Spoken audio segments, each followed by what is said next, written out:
ñu ngi leen di jaajëfal mbokk internet yi ci ànd bi gën a ànd ak ñun ci sans limite ak suñuy plateforme digitale yëpp di leen dalal encore une fois di am mbégte nag jàkkaarloog ki nga xamante ne ni moom mooy Ardo Gningue nekk activiste moom nag ci ay jëmi jamono dañ ko tegandi woon loxo sur l'affaire Tobène contre ICS Mboro je pense que c'est comme ça donc Ardo laata ñuy xuus ci waxtaan wi rek dañ lay bàyyi nga ñun teeg internet ci les seytaan. waaw mbokki internetu sans limite yëpp maa ngi leen di nuyu bu baax di leen ziar di leen jaajëfal sama jigéen Mariama di leen sant di leen gërëm di teewlu bi nga xam ne ngeen koy teewlu émission bi. Récemment ñu gis ne di sa diggante yow ak colonel Sarr amoon na ay ñagas-ñagas je pense que wax nga ci lu bëri communiqué nga si lu bëri mais tey jii ñu bëggoon xam actuellement dossier bi fan la toll.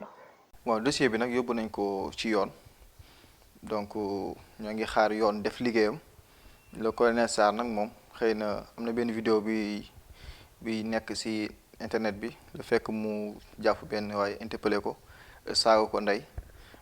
daal di joxe ay ordre pour ñu torturer ko day findeel rek li nga xam ne donc manqué wax saa su nekk ci li nga xam ne moom mooy actes yi nga xam ne def na ko ci waa Tobène ak man mi nga xam ne daf ma jël dugal ma ci locaux gendarmerie donc doon ma torturer raison pour laquelle donc ñu yóbbu affaire ci yoon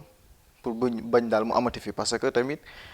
lii raam ci ñag bi la jëm ndax gis nañ ne notre camarade Pape Laye Touré au passage gis nañ ñu ko def donc récemment depuis hier force de l'ordre ni ñu ko def fi ñu toll nii nag moom il faut que Sénégal ñëpp jug daal di exiger li nga xam ne moom mooy la radiation du colonel Cheikh Sarr ndax mu am benn sanction ndax bu ñu ko deful rek yaakaar naa ne tey jii tey fañ jëm ñun xamuñu ko waaw ndax tey amaana moom lu gën a aggraver affaire bi sax mooy que ne ginnaaw ba mu amee ay faits de torture jël yàmba collé ma ko motif ba pare dañoo dem Tivaouane doon def li nga xam mooy reconstitution des faits mu falsifier li nga xam ne moom mooy preuve yi salle ba mu doon torturer mu nekk salle de réunion mu def ko salle de bureau xam nga te ñëpp xam nañ ne donc ñooñu ci ay woyam ci ay kàddoom la ñuy woy mu jugee ci loolu aussi daal di jël carnet d'audience bi nga xam ne donc moom la ñu ma doon defee moom laa doon def sama déclaration ñu falsifier ko indi beneen carnet bu bees daf ma première page falsifier sama signature lu lekk mu lu garaaw ci lu xam te ni moo ngi jëm ci colonel léegi nag donc colonel Sarr moom tey ñoo ngi demander que ñu radier ko ñu xam ne carrément moom amul place ci gendarmerie nationale ndax ñu mel ni mu ñoom dañuy saltel li nga xam mooy deru gendarmerie nationale te loolu waruñu ko seetaan ndax gendarmerie nationale tey dafa nekk benn corps boo xam ci Sénégalais yépp ko respecté donc raison pour laquelle benn soble bu nëpp wala benn pommiteer bu nëpp warul yàq ko soble lëmb wala pommiteer la saako soble lëmb wala saako pommiteer lëmb raison pour laquelle ñu ne carrément loolu duñ ko seetaan nañ ci taxaw ndax loolu defuñu ko ça dépasse notre personne defuñu ko ndax ñun ndax tey man la suba mën na nekk yow Mariama ginnaaw suba mën na nekk keneen ak keneen société bi te tey gis ngeen exemple ci Pape Laye Touré société bi moo dundee noonu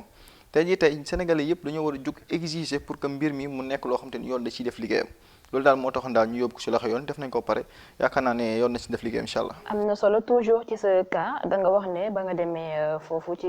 gendarmerie bi jot nañ la fa torturer ak yeneen ñi fa xew justement vous avez dit que ni am nga témoin boo xamante ni mën na corroborer say propos ndax moom jot nañ ko déglu. waaw am na ay jotuñu ko déglu parce que def nañ vidéo aussi parce que bañ may torturer yàlla dafa def amoon na ñi nga xam ne ñoo ngi jóge woon Tobène ñu mettre leen foofu garde à vue si beneen violon à côté gis nañ ma ba mu ñooy dugal si biir salle bi gis nañ bañ may yuuxu yu métti te yaakaar naa ne tamit nit ki mënoo koy dóor te du yuuxu donc fu yuuxu am rek daanaka dara am na fa donc ñoom ils sont témoins des faits dégg nañ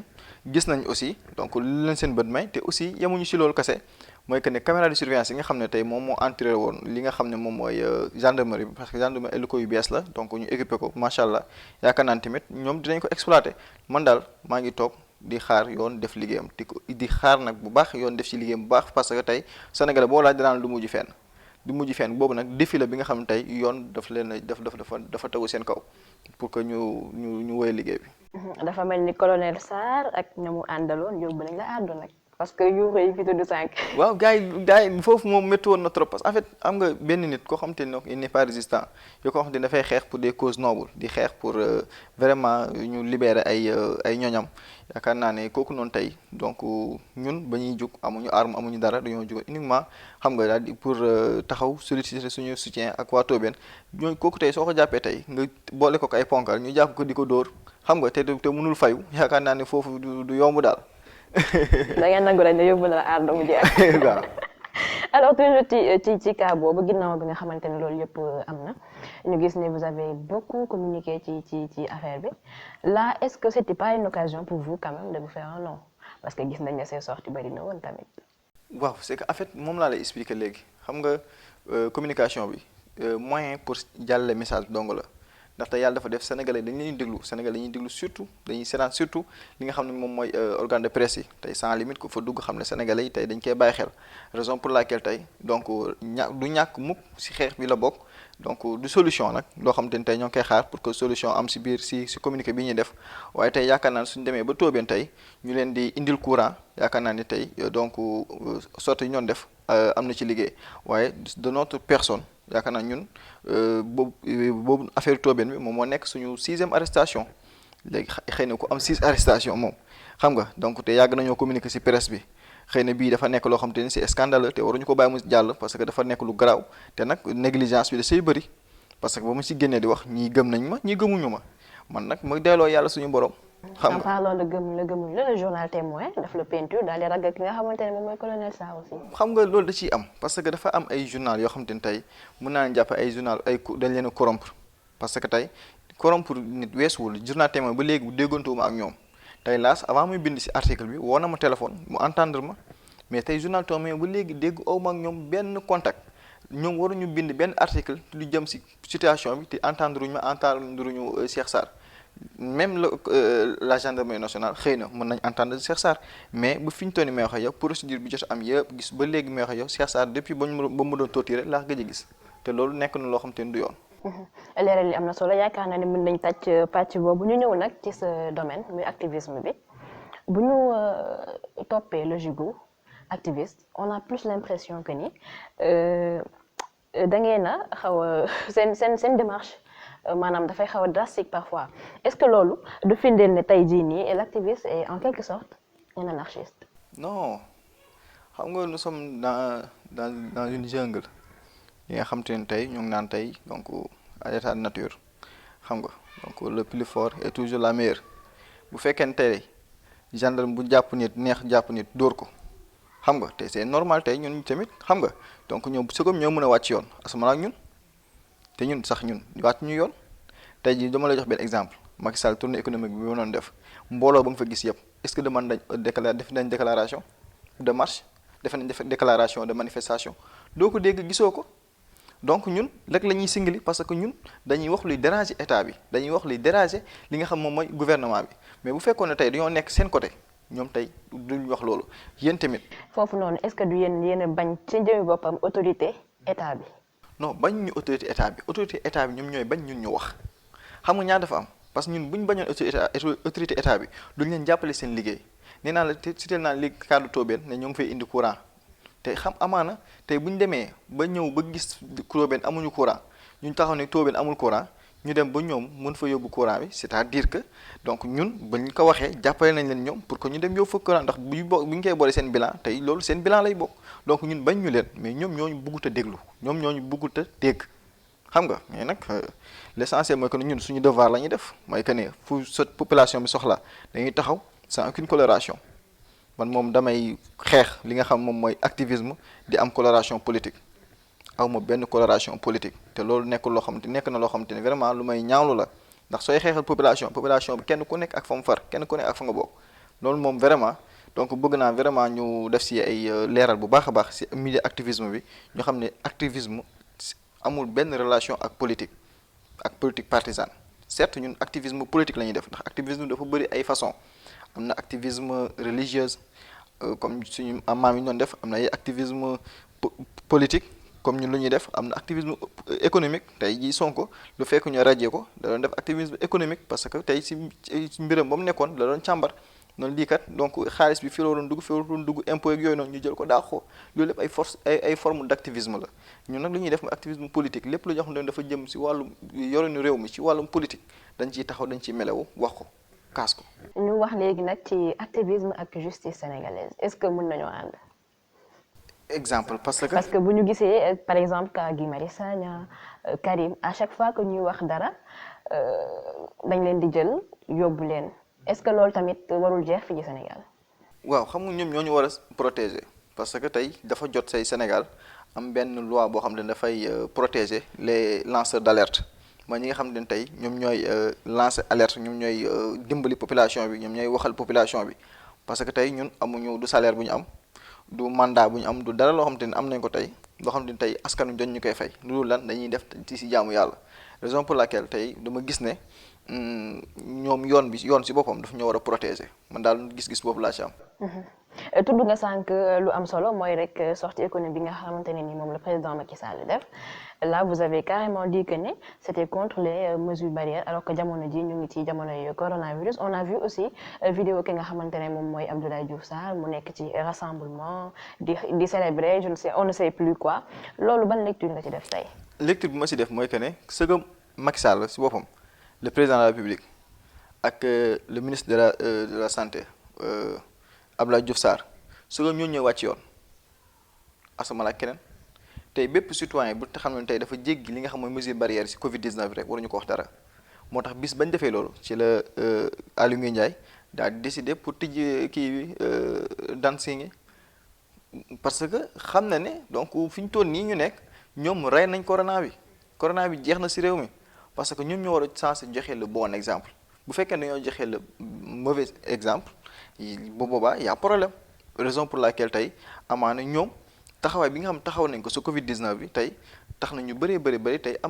am yeddaan si ñoom parce que Covid 19 quoi qu'on puisse dire ici au Sénégal am na ñu ne am na ñu ne amul léegi ñu amul waxoon amul tey ñoom lañ jox dëgg ndax tey ñoom empêché wu leen ñu def seen campagne génn di dajale ay mbooloo bu bëri xanaa nag di ñaawlu l'absence de l'opposition. Et puis force est de reconnaître que nit ñi sax am nañu relâchement par rapport ak jàngoro bi parce que c'est vrai que bus yaa ngi fees mais ñi sol masque léegi daanaka bëreetuñu toujours dans les politiques ñu gis ne ci jamonoy inondation yi gis nañ ki nga xamante ne mooy Ousmane Sonko ak Bougane seen altercation bi nga xamante ne nii moom moo ci jot a am foofu noonu ban déduction nga ci def. waaw bëgg ma ñu personnaliser débat bi foofu si Ousmane Sonko ak Bougane man sama gis-gis mooy que ne. c'est l'opposition dañoo war a xoolaat suñu bopp seen bopp tey mën naa ne Sénégal amul parti d'opposition Sénégal y a que des opposants quoi qu'on puisse dire la différence mooy que ne parti d'opposition tey dafa war a nekk à équidistance dafa war a nekk à l'équilibre du parti au pouvoir tey bu parti au pouvoir génnee def benn manifestation politique xam nga wala mu def benn ñombe parti d'opposition bi génn ci mbedd mi mobiliser def lu mel ni moom. mais depuis temps PDS ba nii may waxe yow est-ce que gis nga fi benn parti d'opposition bu fu mën a mobiliser benn 10 000 personnes amul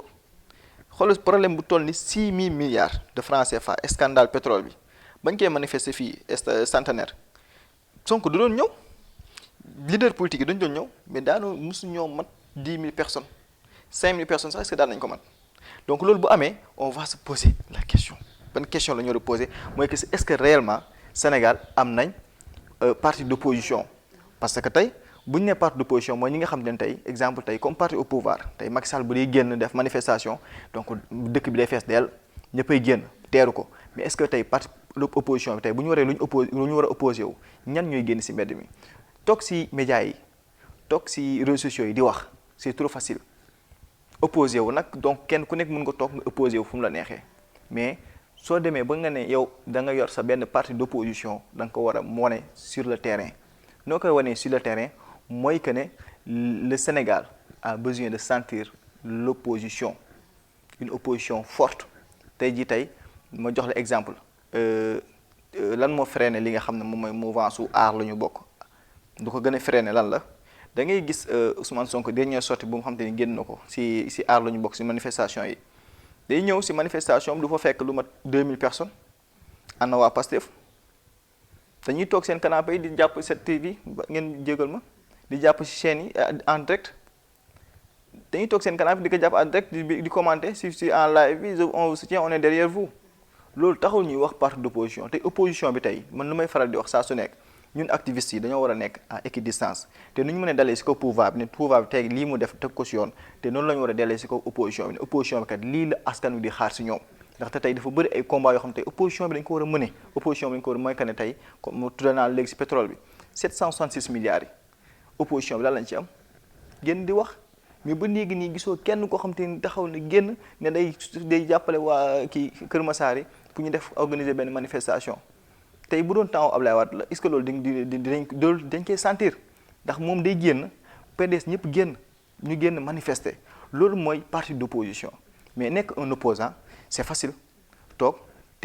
def sa live wax li ngay wax xam nga lancer sa message toog xaar 2024 élection jot donc nga fal wala ñu fal la nga toogaat xaar ba élection ñëwaat loolu nekk c'est le fait d'être un opposant mais ñun on a besoin d'une partie d'opposition. donc suñu comprendre bien say kàddu mooy que ni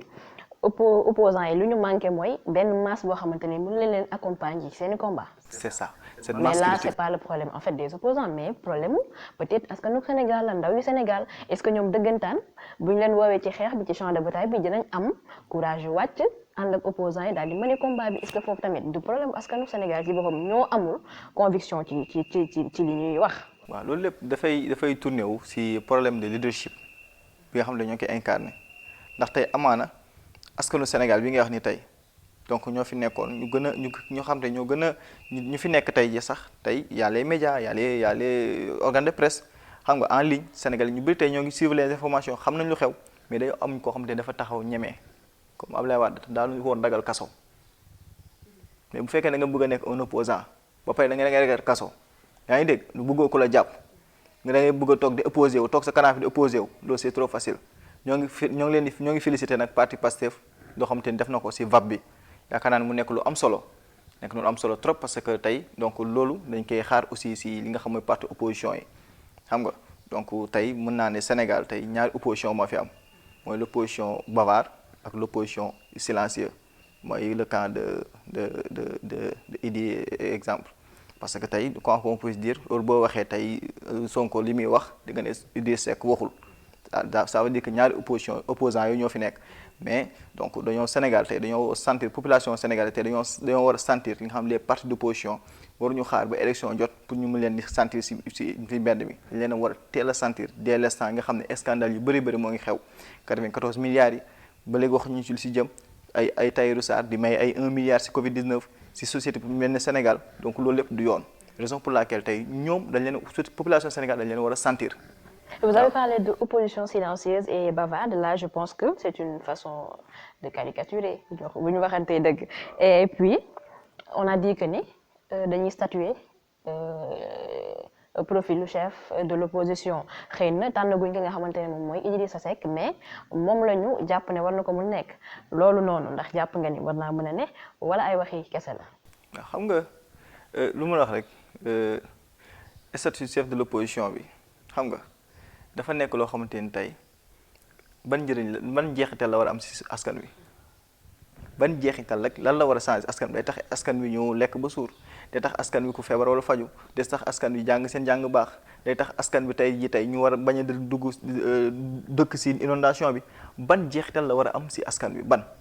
en fait loolu mooy question bu ñu war a poser mais bu fekkee ne tey dañoo ñëw statut de chef de l'opposition xam nga jël ay fonds def ci te loolu fonds yi ñu ci def amoon na feneen fu mu xaj xam nga donc tey yaakaar naa ne ki nga xam ne ñoo ngi naan ko yow la wala du yow sax tey moom moo war a génn ci mutisme bi daal di génn daal di wax ak askanu Sénégal ndax askanu Sénégal tey lu ñu gën a soxla nekkul ay statut chef de l'opposition mais li ñu gën a soxla mooy lan mooy moom kàddoom.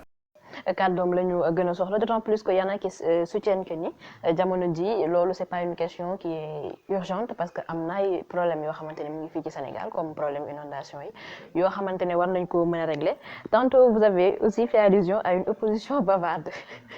waaw mais mooy opposition bi nga xam ne ñoo ngi ci réseaux sociaux yi nekk ci médias yi xam nga di wax parce que aussi bu ñu naxante aussi. yaa naa aussi des activistes yi nga xam tey ay opposants lañ mooy ñi nga xam tey dañoo féeree seen bopp ci parti politique ba pare ñoom dañuy woote seen bopp ay activistes ñooñu tamit donc mën naa leen jàppee comme ay opposants parce que tey quoi qu'on puisse dire seen parti bi nga xam tey fa lañ féete tey ñoom buñ sañoon parti boobu mooy gagné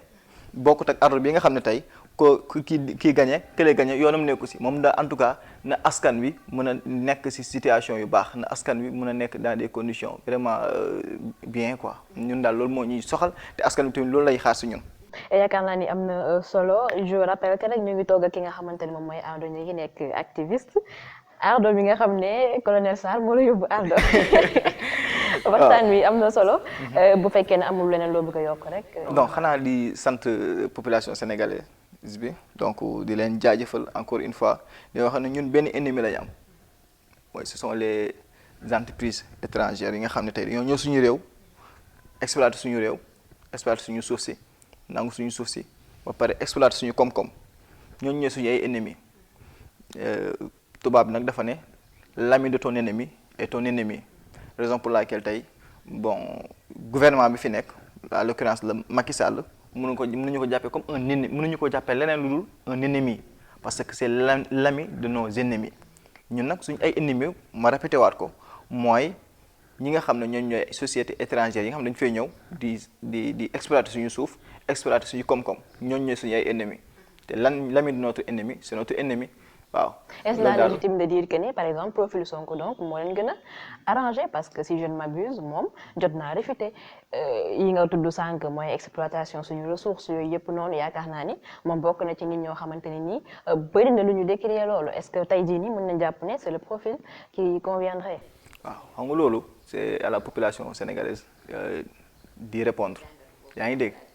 non en fait c'est que question bu nga ma posé loolu sama réponse man ndax man tey. population bi nga xam ne moo nekk ci village bu gën a sori réponse bi nga xam ne moom la war a am le 24 en 2024 réponse boobu noonu tey moom avant man ak moom ñoo bokk même réponse lan lañ am mooy suñu carte dem voté ji yaa ngi dégg ñun man nag dama nekk ci benn position boo xam ne tey ñoom préoccupation yi ñu am damay taxaw wax ko askan bi di ko wax opposition bi di ko wax pouvoir bi tey jii tey ma ñëw ci troisième mandat bi dafa nekk loo xamante ni tey population bi ñoom ñoo ci war a ñoom ñoo ci am réponse bi mais ñun kase mënuñu téye Macky Sall am def troisième mandat mais il faut que population bi jël ay responsabilités am ñun nag donc vraiment suñu rôle ñoo ngi ci population bi aussi dafa war a def rôle. En parlant de rôle, c'est dans votre rôle de dissuader population sénégalaise que troisième mandat mu nga ne. loolu moom dañ koy endiguer dafa nekk loo xamante ni c'est à endiguer population bi sénégalais yépp ñoom ñëpp yeewu nañ ne tey ji tey ñoom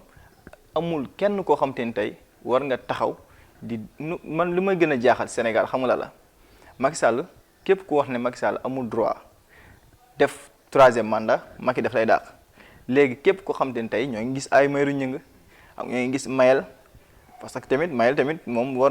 nañ ko interroger parce que tamit Sénégal Macky Sall ba muy def vision am PSE waroon na ko yemale 2024 xam nga mais daf ko jël yóbbu ko ba 2035 donc loolu lépp ay genre ay signal la daal